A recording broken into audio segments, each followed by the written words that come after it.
Indian navy के सारे अधिकारी वर्ग, डिस्टिंग्विश्ड गेस्ट और वेटरन्स, आईएनएस तारागिरी के कमांडिंग ऑफिसर और क्रू मेंबर्स, मीडिया के मित्रों, अन्य देवियों व सज्जनों, आज इंडियन नेवी में स्टेट ऑफ द आर्ट वार्षिक तारागिरी की कमीशनिंग हो रही है। इस शुभ अवसर पर आप सबके बीच उपस्थित होना मैं मानता हूं हमारे लिए एक सौभाग्य का विषय है। तारागिरी की कमीशनिंग भारत की बढ़ती हुई सामुद्रिक ताकत का ही यह प्रतीक है। इस अवसर पर मैं मझगांव डाक शिप बिल्डर्स लिमिटेड और इंडियन नेवी समेत समस्त देशवासियों को हार्दिक बधाई देता हूं। साथियों, आज हम सिटी ऑफ डेस्टिनी विशाखापट्टनम में उपस्थित हैं। यह शहर अपने आप में भारत की समुद्री शक्ति का यह साक्षी रहा है। इसलिए विशाखापट्टनम से आईएनएस तारागिरी की कमीशनिंग अपने आप में एक बहुत ही महत्वपूर्ण मोमेंट है। साथियों, हमारी सांस्कृतिक विरासत से लेकर आज की स्ट्रेटेजिक रियलिटी तक समुद्र ने हमेशा भारत की दिशा तय की है। भारत का तो हमेशा से ही समुद्र के साथ अनोखा संबंध रहा है और समय के साथ समुद्र से हमारा रिश्ता और भी मजबूत होता गया। एक समय था जब समुद्र हमारे लिए व्यापार और सांस्कृतिक आदान प्रदान का माध्यम था, लेकिन आज यह हमारे लिए सिक्योरिटी, सॉवरेंटी और स्ट्रेटेजिक स्ट्रेंथ का यह आधार बन चुका है। आज जब हम अपने आसपास के समुद्री क्षेत्र को देखते हैं तब यह समझ में आता है कि समुद्र असल मायने में हमारे विकास का मार्ग है, हमारी कनेक्टिविटी का आधार है और हमारी आर्थिक शक्ति का भी यह स्तंभ है। इतिहास में भी आप देखिए, पिछले 200-300 वर्षों में जिन भी देशों ने मैरीन पावर पर अपना ध्यान केंद्रित किया, उनका विकास तेजी के साथ हुआ। कॉलोनियलिज्म के दौरान भी स्ट्रांग नेवल पावर वाले देशों ने पूरी दुनिया में अपने उपनिवेश बनाए। व्यापार से लेकर स्ट्रेटेजिक रीजन तक हर जगह वैसे देशों का वर्चस्व रहा। कम से कम इतिहास तो हमें यही बताता है कि अपनी नेवल पावर को मजबूत किए बिना कोई देश सही मायने में शक्तिशाली नहीं माना जा सकता। इसलिए साथियों, जब हमारे प्रधानमंत्री जी 2047 तक एक विकसित भारत के निर्माण की बात करते हैं तो उसमें भी मैरीन पावर की भूमिका बहुत ही महत्वपूर्ण हो जाती है। 11,000 किलोमीटर से ज़्यादा लंबी कोस्ट लाइन वाला यह देश, तीन ओर से समुद्र से घिरा हुआ हमारा देश अपने विकास को समुद्र से अलग करके किसी भी सूरत में नहीं देख सकता। हमारा लगभग 95% ट्रेड समुद्री मार्गों से ही होता है। हमारी एनर्जी सिक्योरिटी भी समुद्र पर ही निर्भर करती है। ऐसे में यह स्पष्ट है कि एक स्ट्रांग और कैपेबल नेवी हमारे लिए कोई ऑप्शन नहीं है, बल्कि यह नेसेसिटी है। इस बात को यानी मैरीन इंपॉर्टेंस को हम भली भांति समझते हैं। इसलिए आपने देखा होगा कि हमारी नेवी, चाहे वो पर्शियन गल्फ हो या मलक्का स्टेट, लगातार इंडियन ओशन में अपनी प्रेजेंस बनाए रखती है। जब भी कोई संकट आता है, चाहे वह इवैक्यूएशन ऑपरेशन हो या ह्यूमैनिटेरियन असिस्टेंस प्रदान करना हो, हमारी नेवी हमेशा सबसे आगे रहती है। हमारी नेवी भारत के वैल्यूज और कमिटमेंट का मैं मानता हूं एक सिंबल है, उसका यह प्रतीक है। आईएनएस तारागिरी की कमीशनिंग हमारी नेवी की ताकत में, वैल्यूज में तथा कमिटमेंट में और वृद्धि होगी, ऐसा मेरा विश्वास है। साथियों, आज का सिक्योरिटी इन्वायरमेंट तेजी से बदल रहा है और आप सभी ये महसूस कर रहे होंगे कि मैरीटाइम डोमेन अब कितना यह महत्वपूर्ण हो गया है। ऐसे में अथाह समुद्र में अनेक सेंसिटिव पॉइंट्स भी हैं जहां हमारी नेवी ने गुड्स की स्मूथ सप्लाई को इंश्योर करने के लिए लगातार अपनी एक्टिव प्रेजेंस दर्ज कराई है। जब भी वहां तनाव की स्थिति होती है, इंडियन नेवी ने हमारे कमर्शियल शिप्स, ऑयल टैंकर्स की सिक्योरिटी इंश्योर की है। हमारी नौसेना ने यह सिद्ध किया है कि वह न केवल भारत के हितों की रक्षा करने में सक्षम है, बल्कि आवश्यकता पड़ने पर दुनिया भर में अपने नागरिकों और व्यापारिक मार्गों को सुरक्षित रखने के लिए हर कदम उठा सकती है। यह कैपेबिलिटी भारत को एक रेस्पॉन्सिबल मैरीटाइम पावर बनाती है। साथियों, हम सब जब जिस युग में रह रहे हैं उसमें धरती सिर्फ सूरज, चांद यानी लाइट, हवा और पानी से नहीं बल्कि डाटा से भी चल रही है, इंटरनेट से भी चल रही है। हम एक तरह के डिजिटल युग में इस समय जी रहे हैं और आज के डिजिटल युग में समुद्र की एक और महत्वपूर्ण भूमिका है जिस पर आम लोगों का ध्यान कंपैरेटिवली कम जाता है, और वह भूमिका जुड़ी है अंडर सी इंटरनेट केबल्स से। दुनिया का अधिकांश डाटा इन्हीं केबल्स के माध्यम से एक देश से दूसरे देशों तक पहुंचता है। हमारे financial transactions, communication networks, defence coordination और सब कुछ इन अंडर सी इंटरनेट केबल पर निर्भर करता है।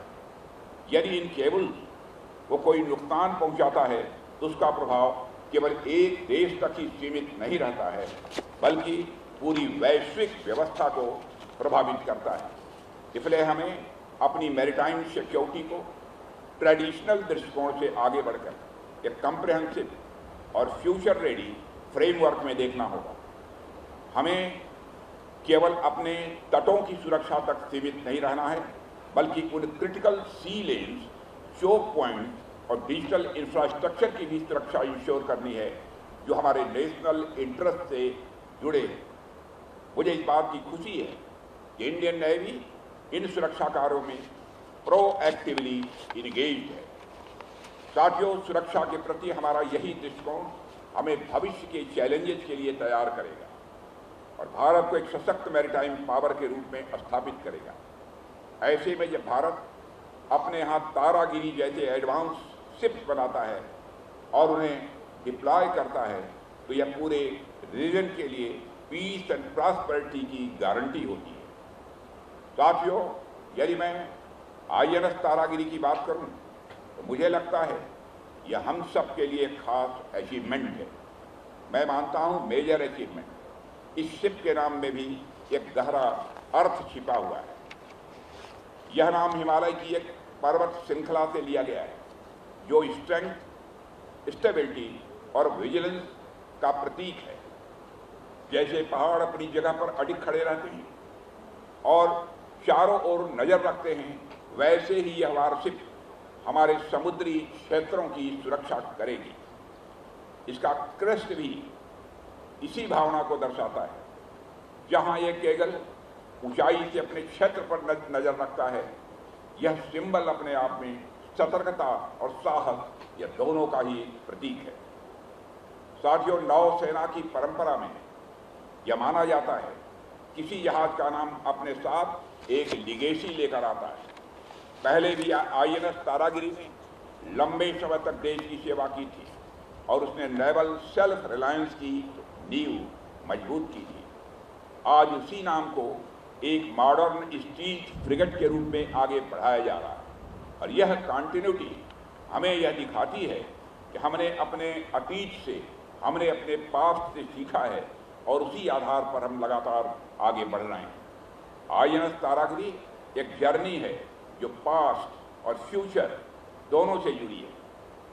साथियों, INS तारागिरी P-70 1 लाख की चौथी शिप है और इसकी सबसे बड़ी खासियत यह है इसे हमारे अपने वार्षिक डिजाइन ब्यूरो के इंजीनियर्स ने डिजाइन किया है और Mazagon dock shipbuilders limited ने इसे तैयार किया है।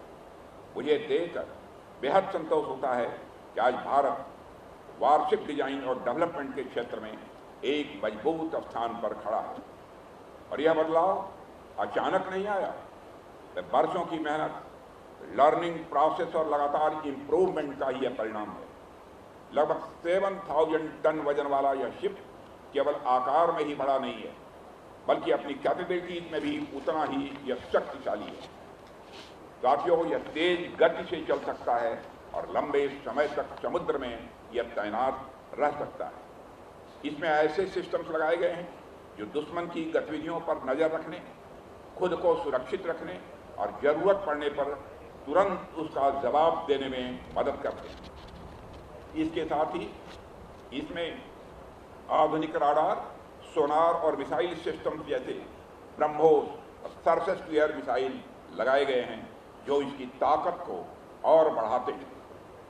साथ ही एक बात हम सभी जानते हैं, कोई भी प्लेटफॉर्म कितना ही एडवांस क्यों न हो, उसकी असली परीक्षा फील्ड में ही होती है। जैसे एक तलवार की असली पहचान उसकी धार से होती है, वैसे ही एक वारशिप की पहचान उसकी परफॉर्मेंस से होती है। INS तारागिरी को मल्टी रोल ऑपरेशंस के लिए तैयार किया गया है। हाई इंटेंसिटी कम्बैट से लेकर maritime security, anti piracy operation, coastal surveillance और ह्यूमैनिटेरियन मिशंस तक यह हर रोल में फिट बैठता है। ये फ्लेक्सिबिलिटी ही इसे एक यूनिक नेवल प्लेटफॉर्म बनाती है। देवियों और सज्जनों, और एक बात जो विशेष रूप से ध्यान देने योग्य है वह यह है कि इस जहाज का लगभग 75% हिस्सा इंडिजिनस है। इसका मतलब यह है कि शिप बिल्डिंग में अब हम केवल कंज्यूमर नहीं हैं बल्कि प्रोड्यूसर बन चुके हैं। यह बदलाव मैं मानता हूं बहुत बड़ा है। पहले हम डिफेंस इक्विपमेंट के लिए बाहर देखते थे, आज दुनिया हमारी ओर देख रही है। यही आत्मनिर्भर भारत की असली भावना है जो ग्राउंड लेवल पर दिखाई दे रही है। कुल मिलाकर देखें तो INS तारागिरी केवल एक वारशिप नहीं है बल्कि भारत की बढ़ती टेक्नोलॉजिकल कैपेबिलिटी, आत्मनिर्भरता और मजबूत नौ सैनिक शक्ति का एक प्रतीक है। साथियों, अभी पिछले ही वर्ष इस श्रृंखला का पहला जहाज INS नीलगिरी नेवी में शामिल हुआ था और आज इतने कम समय में उस श्रृंखला का चौथा जहाज तैयार होकर हमारे सामने है। यह हमारे शिप बिल्डिंग इकोसिस्टम की स्पीड और एफिशिएंसी को दिखाता है। जब हम ऐसे उदाहरण देखते हैं तो यह विश्वास और मजबूत होता है कि भारत अब डिफेंस मैन्युफैक्चरिंग में आत्मनिर्भर बनने की दिशा में तेजी से अपने कदम आगे बढ़ा रहा है। यह एक क्लियर सिग्नल है कि हम ग्लोबल लेवल पर अपनी पहचान बना रहे हैं। यह एक स्पष्ट संकेत है कि रक्षा क्षेत्र में भारत की आभा संपूर्ण विश्व में फैल रही है। साथियों, हमारे प्रधानमंत्री के नेतृत्व में डिफेंस मैन्युफैक्चरिंग को एक नेशनल मिशन के रूप में आगे बढ़ाया गया है और आज हम केवल अपनी जरूरतों को पूरा करने तक ही सीमित नहीं हैं बल्कि ग्लोबल सप्लाई चेन में भी हम अपनी जगह बना रहे हैं। INS तारागिरी इसी सोच को सिंबलाइज करता है, जहां डिजाइन से लेकर डेवलपमेंट और डिप्लॉयमेंट तक हर स्तर पर भारत की भागीदारी है। यह हमें पक्का विश्वास देता है कि हम अपनी सुरक्षा के साथ साथ अपने फ्यूचर को भी खुद डिजाइन करने की क्षमता रखते हैं। पिछले एक दशक में देश ने एक बड़ा बदलाव महसूस किया है। सरकार ने नौजवानों और इंडस्ट्री के लिए ऐसा इकोसिस्टम तैयार करने की कोशिश की है जहां इनोवेशन, मैन्युफैक्चरिंग और एक्सपोर्ट को लगातार बढ़ावा मिले। आज हम डिफेंस सेक्टर की बात जब करते हैं तो यह साफ दिखाई देता है कि आत्मनिर्भरता के अलावा हमारे पास अब कोई दूसरा विकल्प शेष नहीं बचा है। हमने अपनी सुरक्षा को केवल लैंड, सी और एयर तक ही सीमित नहीं रखना है बल्कि स्पेस, साइबर स्पेस और इकोनॉमिक डोमेन तक भी मजबूत करना है। इसी सोच के साथ कई बड़े पॉलिसी डिसीजंस भी लिए गए हैं जिसका असर आज ग्राउंड पर हमें देखने को मिल रहा है। Mazagon dock shipbuilders limited की भूमिका इसमें बहुत ही महत्वपूर्ण है और इसके लिए मैं जगमोहन जी, उनकी पूरी टीम को, वहाँ सारे कर्मियों को अपनी तरफ से हार्दिक बधाई देता हूँ। दशकों से यह संस्थान देश के लिए एडवांस नेवल प्लेटफॉर्म तैयार कर रहा है। स्किल्ड वर्कफोर्स, मॉडर्न इंफ्रास्ट्रक्चर और क्वालिटी के प्रति कमिटमेंट ने इसे एक ट्रस्टेड नेम बना दिया है।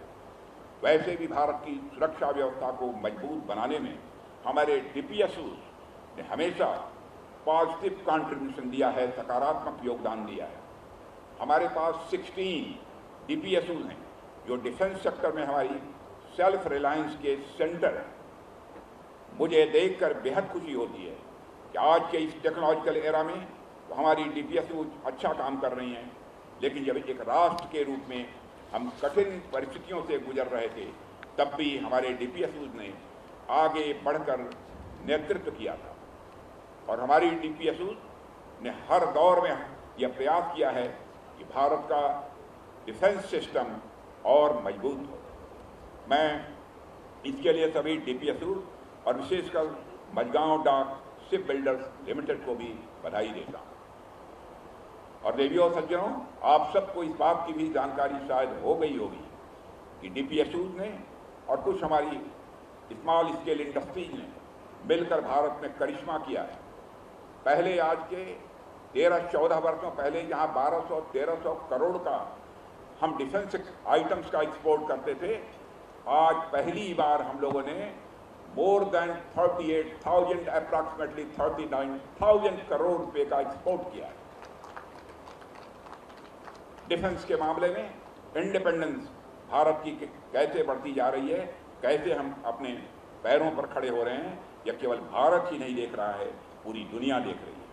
अंत में मैं उन सभी लोगों को बधाई देना चाहता हूं जिन्होंने इस अचीवमेंट को संभव बनाया है। भारतीय नौसेना, मझगांव डाक शिप बिल्डर्स लिमिटेड, हमारे इंजीनियर्स, साइंटिस्ट, देश भर के एमएसएमई और हर वह व्यक्ति जिसने इस जहाज के निर्माण में अपना योगदान दिया है, सभी इसकी सफलता के जिम्मेदार हैं। यह वार्षिक हमारे नेशनल प्राइड और कलेक्टिव कमिटमेंट का यह प्रतीक है।